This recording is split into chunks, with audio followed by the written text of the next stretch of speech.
Aduh, apes deh jadinya kalau begini. Keasikan muter-muter wilayah Cilacap sampai lupa kalau BBM habis. Cari SPBU di mana ya? Sepertinya lokasi saya jauh dari kota. Oh, kenapa Mbak? Pom bensin terdekat di sini di mana ya Pak? Pom bensin jauh. Ya gimana dong Pak? Saya harus pulang dong. Saya carikan ya, saya kasih reda. Boleh Pak, saya tunggu sini ya Pak. Ya, Mbak, tunggu Mbak. Makasih ya, Untung Pak. saja ada yang mau membantu. Semoga si bapak cepat balik lagi deh. Itu dia. Syukurlah. Dapat dari mana ya solarnya? Ayo. Udah Pak. Nyala. Wih, keren. Jadi berapa Pak? Udah saya bayar. Di rumah banyak. Oh Bapak jualan solar? Enggak, tapi kan Bikin? Bikin dari apa Pak? dari biji-bijian. Hah? Dari biji? Jangan-jangan bapak yang baik hati ini bercanda. Ya. Wah, jadi penasaran.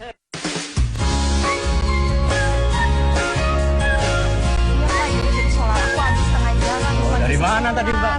Tadi dari Cilacap Pak. Gitu. Terus tahu-tahu solarnya habis berhenti di jalan. Untung ada Bapak. Ternyata biji yang dimaksud oleh Bapak Samino adalah biji Calophyllum inopilum alias biji nyamplung.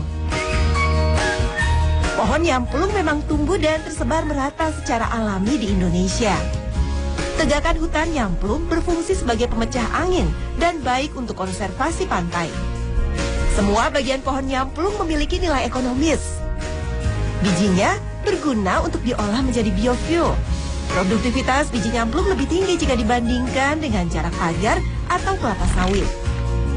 Sayangnya, biji nyamplung lebih banyak terbuang percuma. Tapi, di tangan Pak Samino, biji yang tadinya diabaikan orang ini kini menjadi penyelamat saya. Bapak tahu dari mana kalau biji nyamplung ini bisa diolah untuk jadi bahan bakar solar? Nah, ini cerita dari orang-orang tua zaman dulu. Jadi orang-orang zaman dulu itu untuk penerangan itu ini nyamplung ini ditumbuk terus diperes keluar minyaknya buat penerangan. Wah, hebat. Orang-orang tua dulu ternyata sudah memanfaatkan biji nyamplung sebagai sumber energi. Saya jadi penasaran nih, bagaimana sih cara Pak Samino mengolah biji-biji nyamplung menjadi minyak bahan bakar? Pertama-tama, biji nyamplung harus dikeringkan terlebih dulu dengan mengandalkan panas matahari. Pak Samino biasanya menerima nyamplung dalam keadaan kering. Namun untuk memastikan hasil minyak yang berkualitas baik, ia menjemur kembali biji-biji nyamplung hingga kadar airnya habis. Oh iya, proses pengeringan berguna juga untuk meminimalisir kadar getah pada inti biji.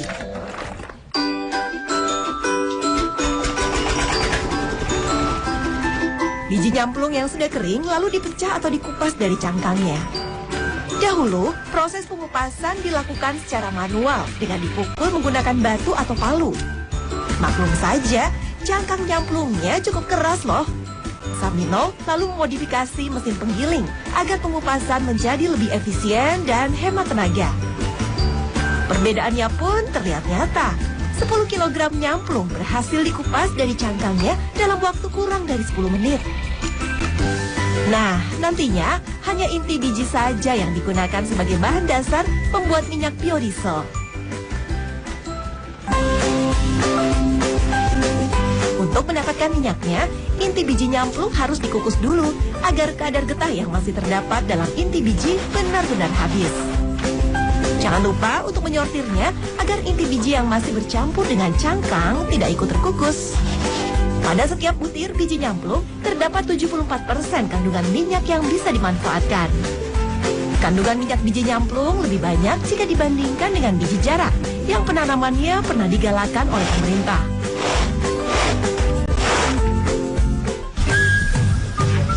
Cangkang hasil pengupasan biji nyamplung tidak terbuang percuma. Pak Samino memanfaatkannya untuk menyalakan api selama proses pengukusan. Proses pengukusan dilakukan selama beberapa jam, tergantung banyaknya biji nyamplung yang dikukus. Sekali memproduksi, Pak Samino bisa mengukus 75 kg inti biji. Nah, seperti ini nih biji nyamplung yang sudah dikukus. Agar getah yang masih menempel terbuang, biji nyamplung lalu dibilas dalam air mengalir sambil terus diaduk seperti ini. Tuh, terlihat kan warna getahnya yang putih kekuningan. Sekarang, tinggal kandungan minyak dan air saja yang ada pada inti biji nyamplung. Untuk memastikan tidak ada lagi kadar airnya, inti biji dijemur kembali. Bapak belajar dari mana semua metode ini, Pak? Ya ini saya hasil eksperimen saya sendiri. Sini, Pak. Proses penjemuran kedua juga membutuhkan waktu seharian. Agar inti biji kering sempurna, harus sering-sering diratakan seperti ini nih. Nah, jika sudah kering seluruhnya, inti biji siap untuk diproses lagi, yaitu pengepresan. Mesin yang digunakan adalah mesin pres khusus untuk mengambil saripati minyak dari berbagai macam biji-bijian. Pak Samino memperoleh mesin pres lewat bantuan pemerintah pada masa digalakannya penanaman pohon jarak tahun 2007 lalu. Sayangnya, program penanaman pohon jarak hanya euforia sesaat saja. Program ini justru merugikan petani karena tidak jelas kelanjutannya. Padahal sudah banyak petani yang menanami lahannya dengan tanaman jarak. Pohon-pohon jarak yang telah berproduksi pun ditebangi. Banyaknya pohon nyamplung yang tumbuh di sekitar rumah Pak Samino memunculkan gagasan baru. Ide untuk mengolah biji nyamplung menjadi bahan bakar, ia coba wujudkan. Ternyata tak mudah. Beberapa kali Samino harus menelan pil pahit kegagalan. Samino kerap mendapati biji nyamplung yang diprosesnya tak menghasilkan minyak, hanya berupa bubur yang tak berguna. Problemnya, ternyata ada pada kadar getah nyamplung yang masih tersisa. Aduh, kok malah jadi begini nih.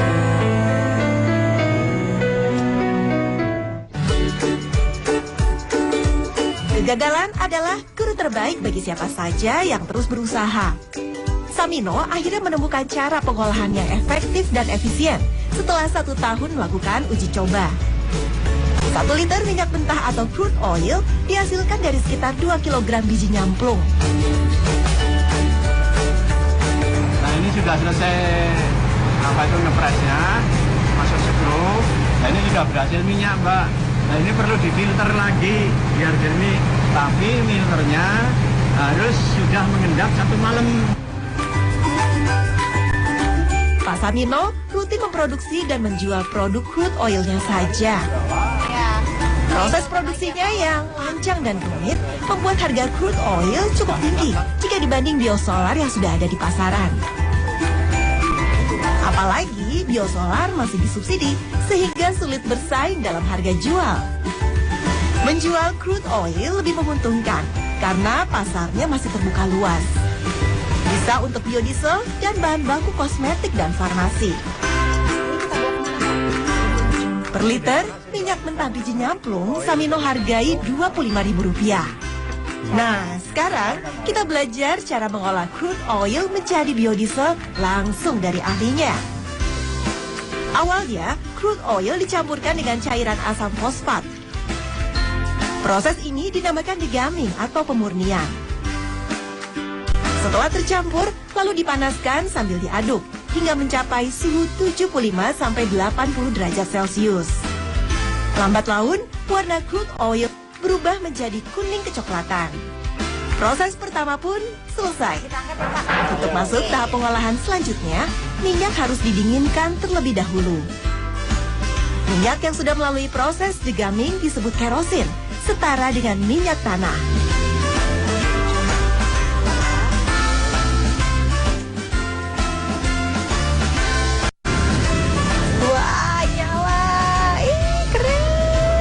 Berarti ini bisa dipakai masak juga dong ya, Pak ya?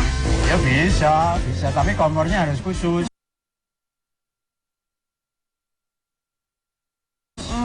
Maksudnya tidak seperti kompor minyak tanah karena daya kapilernya ini sangat rendah. Untuk membuat biodiesel, minyak kerosin dari nyamplung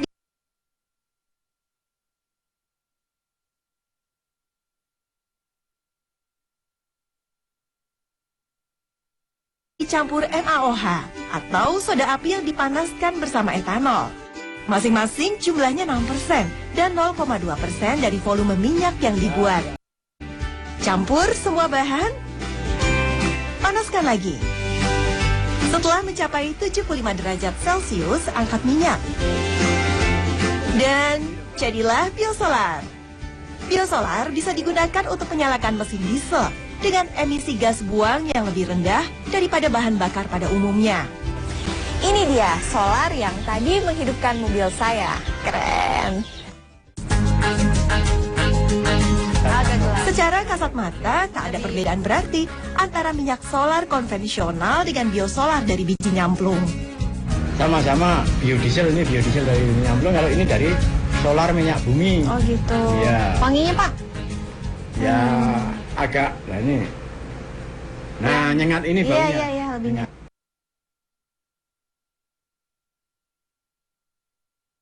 Dimasukkan di mobil atau di anu itu malah lebih baik karena apa? Emisi gas buangnya itu lebih ramah lingkungan yang nyamplung. Betul. Iya.